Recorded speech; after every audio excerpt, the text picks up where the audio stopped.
Hello everyone, ఎలా ఉన్నారు అందరూ? Welcome back to my channel Suji foods and vlogs.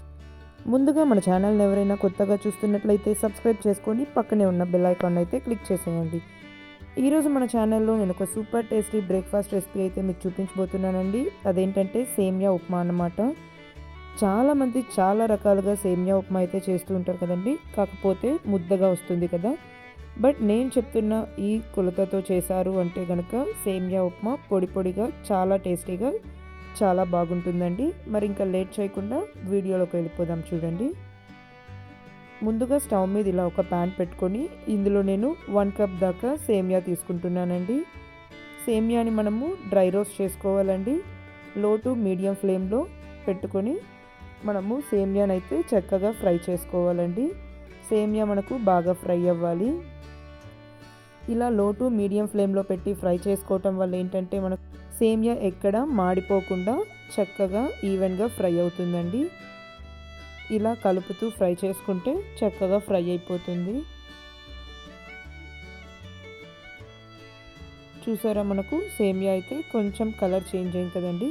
ఇంకొంచెం ఫ్రై అయితే సరిపోతుందండి. మరి ఫుల్ రెడ్డిష్ కలర్కి ఏం అవసరం లేదండి. కొంచెం గోల్డెన్ బ్రౌన్ కలర్ వచ్చే వరకు ఫ్రై చేసుకుంటే సరిపోతుంది. చూసారా ఎంత చక్కగా ఫ్రై అయిందని. ఇప్పుడు మనం వీటిని ఒక ప్లేట్లోకి అయితే తీసి పక్కన పెట్టుకుందాము.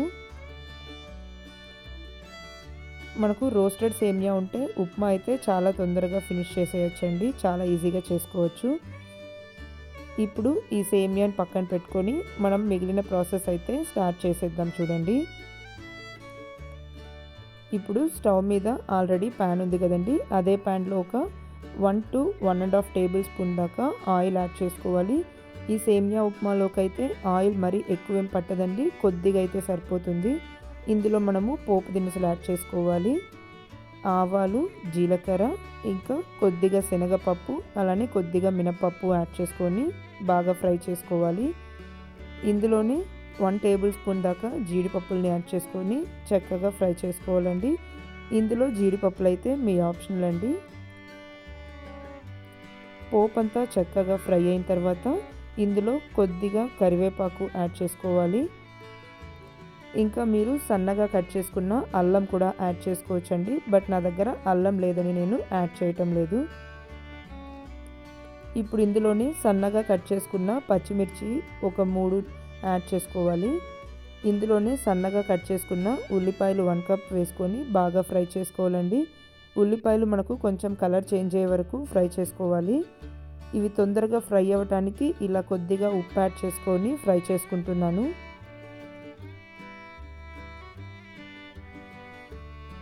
ఇప్పుడు ఇందులో మనము వెజిటేబుల్స్ అయితే యాడ్ చేసుకుంటామండి.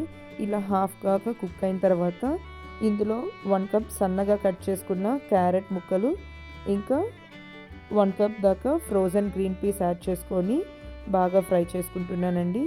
ఇంకా మీరు ఇందులో ఫ్రెంచ్ బీన్స్ కూడా యాడ్ చేసుకోవచ్చండి. ఇప్పుడు ఇందులోనే కొద్దిగా వాటర్ కూడా యాడ్ చేసుకొని మన వెజిటేబుల్స్ అంతా సాఫ్ట్గా మగ్గించుకోవాలండి.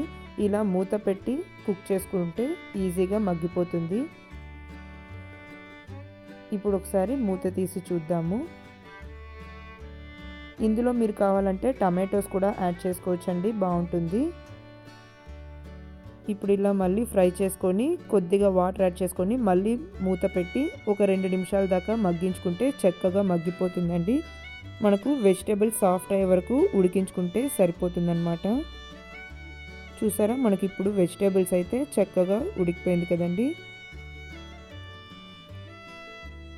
ఇందులో కారం కోసం అయితే మనము పచ్చిమిర్చి యాడ్ చేసామండి. మీరు మీ కారంకి తగ్గట్టుగా యాడ్ చేసుకోవచ్చు. ఇప్పుడు ఇందులో మనము వాటర్ యాడ్ చేసుకోవాలి. 1 కప్ సేమియాకి 1 కప్ వాటర్, ఇంకా ఒక 2 to 3 టేబుల్ స్పూన్స్ ఎక్స్ట్రా పడుతుందండి వాటర్ అయితే. ఇప్పుడు టేస్ట్ చూసుకొని సాల్ట్ సరిపోకపోతే కొంచెం యాడ్ చేసుకొని వాటర్ మనకు బాగా రోలింగ్ బాయిల్ అయ్యే వరకు మరిగించుకోవాలండి. ఇలా మూత పెట్టి మరిగించుకుంటున్నాను. మనం ఇక్కడ రోస్టెడ్ సేమియా తీసుకుంటున్నాం కాబట్టి water 2 to 3 table spoons extra పడుతుందండి. మనకు వాటర్ కరెక్ట్గా యాడ్ చేసుకున్నామంటేనే మన సేమియా ఉప్మా అయితే చక్కగా పొడి పొడిగా వస్తుందండి. మనకిప్పుడు వాటర్ బాగా మరుగుతోంది కదా. ఇప్పుడు మనం ముందుగా రోస్ట్ చేసి పెట్టుకున్న సేమియా యాడ్ చేసుకొని ఒకసారి బాగా కలుపుకోవాలండి. ఇలా కలుపుకున్న తర్వాత మనం వీటికి మూత పెట్టి ఉడికించుకుంటే సరిపోతుందండి. ఒక 5 to 7 మినిట్స్ దాకా మనము ఇలా మూత పెట్టి ఉడికించుకుంటే పర్ఫెక్ట్గా ఉడికిపోతుంది. మధ్యలో ఒకసారి మూత తీసి కలుపుకోవాలి. చూసారా, మనకు సేమియా అయితే కొంచెం కుక్ అయింది కదండి. బట్ ఇంకా వాటర్ కూడా ఉంది, ఇంకా సేమియా కూడా ఉడకాలి కాబట్టి మళ్ళీ ఇలా ఒకసారి కలుపుకున్న తర్వాత మళ్ళీ మూత పెట్టి ఉడికించుకున్నామంటే చక్కగా ఉడికిపోతుందండి. వాటర్ మొత్తం ఎగిరిపోయేంత వరకు ఉడికించుకోవాలండి. సేమియా కూడా మనకు చక్కగా సాఫ్ట్గా ఉడికిపోతుంది. ఇలా మూత పెట్టి ఉడికించుకుంటే చాలా ఈజీగా అయిపోతుందండి. చూసారా, ఇప్పుడు మన సేమియా అయితే బాగా ఉడికిపోయింది, ఇంకా వాటర్ కూడా బాగా డ్రై అయిపోయింది కదండి.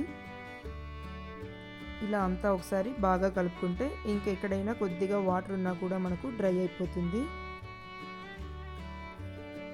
చూసారా, రెడీ అయిపోయింది. ఫైనల్లీ ఇలా కొద్దిగా కొత్తిమీర చల్లుకుంటే మన సేమియా ఉప్మా అయితే రెడీ అయిపోతుందండి. ఇలా ఈ కొలతలతో చేశారంటే మన సేమియా ఉప్మా అయితే చాలా పొడి పొడిగా చాలా టేస్టీగా వస్తుందండి. సో తప్పకుండా ఈ ప్రాసెస్లో అయితే సేమియా ఉప్మాని ట్రై చేయండి, చాలా బాగా కుదురుతుంది. మీకు చూస్తుంటేనే అర్థమవుతుంది ఎంత పొడి పొడిగా ఎంత బాగుందని. చూడటానికి చాలా కలర్ఫుల్గా ఉంది కదండి. టేస్ట్ కూడా చాలా బాగుంటుంది. సో తప్పకుండా ఇలా ట్రై చేసి టేస్ట్ని అయితే ఎంజాయ్ చేయండి. మన ఛానల్లో ఇంకా సేమియా రెసిపీస్ అయితే ఉన్నాయండి. ఛానల్లో అయితే ఒకసారి సేమియా రెసిపీస్ విజిట్ చేసి ట్రై చేయండి, చాలా బాగుంటుంది. సో ఈ వీడియో కనుక మీకు నచ్చినట్లయితే లైక్ చేయండి, అలానే మీ ఫ్రెండ్స్ అండ్ ఫ్యామిలీతో కూడా షేర్ చేసుకోండి. ఛానల్ని అయితే సబ్స్క్రైబ్ చేసుకొని సపోర్ట్ చేయండి. Thank you for watching. మళ్ళీ ఒక ఇంట్రెస్టింగ్ వీడియోతో మీ ముందుకు వస్తానండి. అంతవరకు keep supporting and keep subscribing. మన ఛానల్ని సబ్స్క్రైబ్ చేసుకొని సపోర్ట్ చేయండి. Please like, share and subscribe to our channel and don't forget to hit the bell icon for more interesting videos. Thank you for watching.